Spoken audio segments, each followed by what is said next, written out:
Credo che siamo tutti chiamati a farci tante domande in questo momento, più che a trovare risposte, ma soprattutto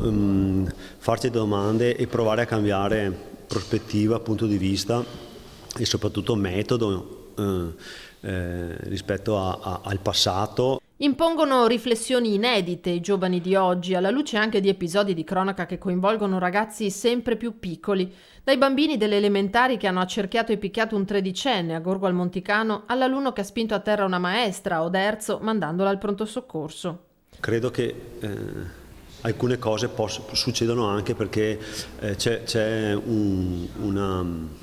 un mondo adulto, è un mondo che dovrebbe occuparsi di educazione, che non si parla, che non entra in connessione, che dà delle risposte contrapposte e che non condivide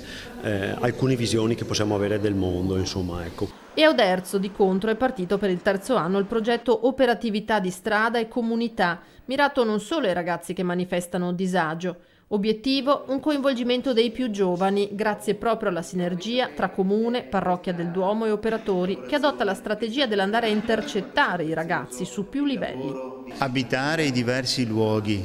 dei giovani con appartenenze molteplici che oggi i giovani hanno, e riuscire a intercettarli, ma anche proprio ad affiancarci, a coinvolgersi con loro dentro le loro passioni, dentro i loro interessi, è un'avventura bella che ci coinvolge.